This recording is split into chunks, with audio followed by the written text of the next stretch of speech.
সবাইকে আন্তরিক শুভেচ্ছা। আশা করি আপনারা সকলেই ভালো আছেন। এই মুহূর্তে সবথেকে একটা গুরুত্বপূর্ণ বিষয় যে প্রাথমিকের শিক্ষক নিয়োগের ক্ষেত্রে তৃতীয় কাউন্সেলিংয়ের নোটিশ পাবলিশ করলো ডাব্লিউবি প্রাইমারি বোর্ড।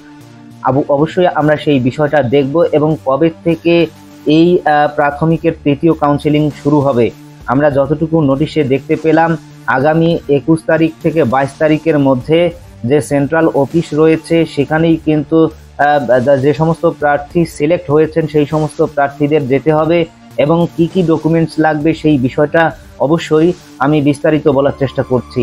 তো অবশ্যই আপনারা প্রথমেই এই মুহূর্তে স্ক্রিনে দেখতে পাচ্ছেন যে ডাব্লিউবি প্রাইমারি education.org এই জায়গায় গিয়ে আপনারা নোটিশ কোথায় লেখা রয়েছে সেই জায়গায় ক্লিক করবেন। তারপর এখানে দেখতে পাবেন আপনারা অনেক নোটিশ পাবলিশ করা হয়েছে। আজকে 14 তারিখ, আজকে দুটো নোটিশ পাবলিশ করা হয়েছে। তার মধ্যে গুরুত্বপূর্ণ যে নোটিশটি সেটি হচ্ছে নোটিফিকেশন যেটা রয়েছে, এই নোটিফিকেশনটা আপনারা ডাউনলোড করে নেবেন। তো অবশ্যই আপনাদের সেই বিষয়টা ডাউনলোড করে বিস্তারিত জানানোর চেষ্টা করছি। আপনারা এই মুহূর্তে দেখতে পাচ্ছেন যে West Bengal board of primary education, Acharya Prafulla Chandra Bhavan, DK 7/1 sector 2, Bidhannagar, Kolkata 700091। তো এখানে এখানে যে ল্যান্ড নাম্বার রয়েছে আপনারা কল করতে পারেন, এই বিষয়ে বিস্তারিত হয়তো আপনাদের হেল্প করতে পারে। এবার এখানে নোটিফিকেশনের সমস্ত কিছু দেওয়া রয়েছে, আপনারা এই বিষয়টা এখানে দেখতে পাবেন। এবার যারা কাউন্সিলিংয়ে ডাক পাচ্ছেন তাদের কি কি ডকুমেন্টস লাগবে সেই বিষয়টা এখানে দেখতে পাচ্ছেন। Admit card of the state, তারপর downloaded document of state qualification, admit card of Madhyamik পরীক্ষা অথবা certificate thereof as a proof of age, অর্থাৎ বয়সের যে প্রমাণাদি রয়েছে সেই হিসাবে মাধ্যমিকের অ্যাডমিট কার্ড চলবে, অথবা যদি সার্টিফিকেট থাকে বয়সের প্রুফের সেটাও চলবে। তারপর 4 নাম্বার যে বিষয়টা লাগছে সেটা হচ্ছে marksheet and certificate of Madhyamik or its equivalent examination issued by the board অথবা কাউন্সিলিং অথবা বোর্ডে। তারপর 5 নাম্বার যে বিষয়টা লাগছে, যে ডকুমেন্টসগুলো লাগছে, marksheet and certificate of higher secondary or its equivalent examination issued by the board অথবা কাউন্সিলিং অথবা body, marksheet and certificate of 2 year DLED অথবা DED স্পেশাল এডুকেশন। তারপর 7 নাম্বার যে ডকুমেন্টসটা লাগছে সেটি হচ্ছে marksheet and certificate of graduation BA, BSc, BCom etcetera issued by the university if applicable, অর্থাৎ যদি কেউ BA বা BSc বা ইত্যাদি মার্কশিটের নাম্বার দেখিয়ে কেউ অ্যাপ্লাই করে থাকে সেক্ষেত্রে তাদের সেই ডকুমেন্টসটা লাগবে।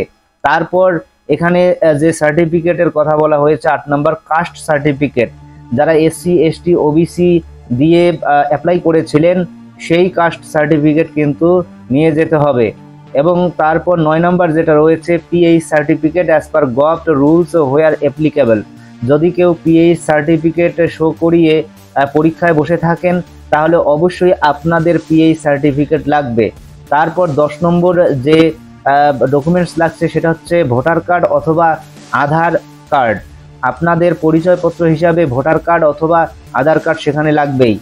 তারপর কিন্তু এখানে যেটা বলা রয়েছে যে the list of candidates who are called for counselling in this phase with their respective schedule is appended with this notification. এই নোটিফিকেশনের সঙ্গে কিন্তু বোর্ড যেটা দিয়েছে কারা কারা কল পাচ্ছে এই ফেজে, অর্থাৎ তৃতীয় ফেজে কারা কারা ডাক পাচ্ছে কাউন্সিলিংয়ের সেই বিষয়টা কিন্তু এখানে দেওয়া রয়েছে। আপনারা এই মুহূর্তে দেখতে পাচ্ছেন যে list of candidates under 3rd phase of state level counselling for eligible candidates for recruitment to the posts of assistant teacher in government অথবা aided gov sponsored junior basic primary schools under recruitment process of 2022।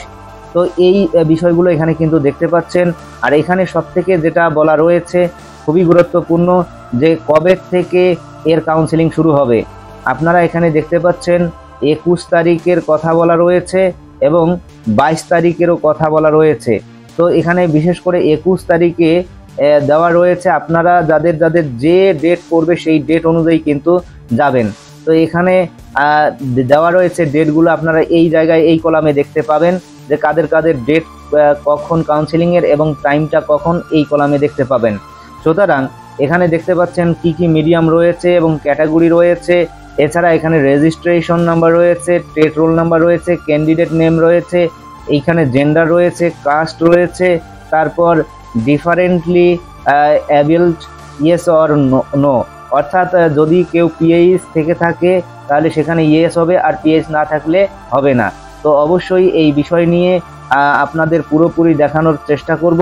সকলেই ভালো থাকবেন, সুস্থ থাকবেন, ধন্যবাদ।